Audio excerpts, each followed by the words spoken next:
السلام عليكم، مساء الخير. تعرفون قصة اليتيم فهد؟ يوم كان عمره 6 سنوات، يعني كان مفروض يروح المدرسة، ما راح المدرسة، راح للصحراء.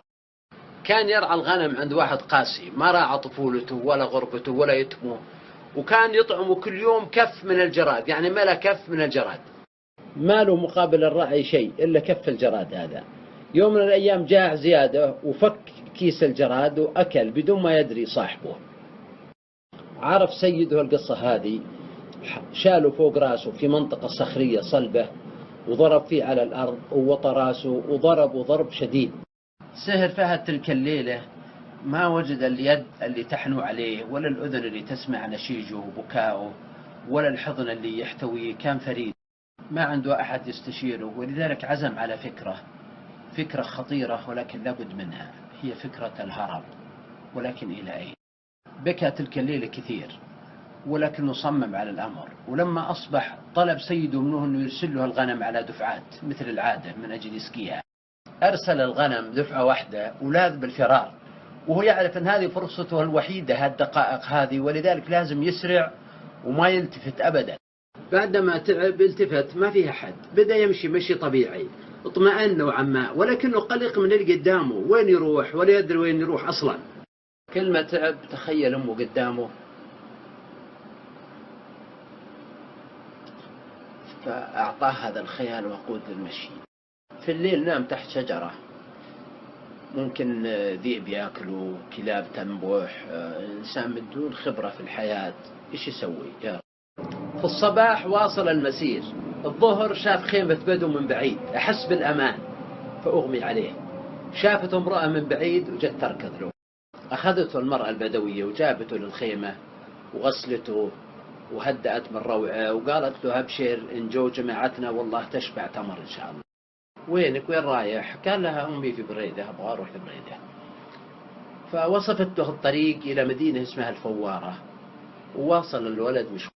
طريقه إلى الفوارة طويل، وفي هالطريق أشرف من بعيد على خيمة تبين له أنها خيمة عروس بدوية تزوجت حديثا. كان هاليتيم كل ما قال لي القصة ووصل للنقطة هذه يبتسم بسرور وحبور، لأن العروس أخذته وقصت شعره وأخذت ثوبه وعطته الحافي تلفف فيه، وقعدت تطبخ الثوب لأنه مليان قمل وصيبان. تعرفون الصيبان؟ صغار القمل. وفي المساء جاء زوجها أو عروسها. ترى بالمناسبة كلمة عروس تطلق على الرجل والمرأة، الرجل عروس والمرأة عروس، بعضهم يقول عروس وعريس، ما في مشكلة. كان زوجها صايد أرنب، وأطبخوا وأطعموا اليتيم وأكلوا وشبعوا، ونام ليلة من أجمل ليالي العمر. كانت ليلة عاد العمر بأكمله. أنا كل سنة أضحي للبنت هذه، ما أعرفها ولكن أضحي له، لأن اليتيم هذا هو فهد أبوي.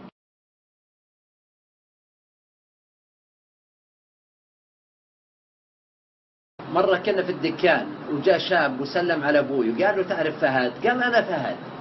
فطلب منه الحل، قال له ذاك اللي ضربك كان أبوي، طلب أنه يسامحه.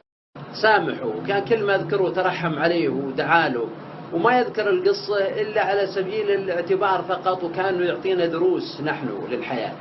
اللي ضربوه كان من البدو، والمرأة اللي أنقذته كانت من البدو، والمرأة الثانية كانت من البدو، واللي يحضنوه طول الطريق كانوا من البدو. ولذلك من أكبر الأخطاء اللي نقع فيها التعميم. البدو فيهم كذا، الحضر فيهم كذا، الشعب الفلاني أو الجنس أو القبيلة.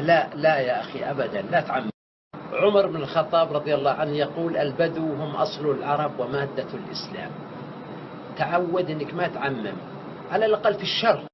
بعض الناس يقول الخير يخص والشر يعم، هذا غلط يا أخي. المفروض العكس، المفروض الخير يعم والشر يخص، تخص صاحب الشر بنفسه، ما تعمم على جماعة. هو الكون حي يحب الحياة ويحتقر الميت مهما كبر، فلا الأفق يحضن ميت الطيور ولا النحل يلثم ميت الزهر.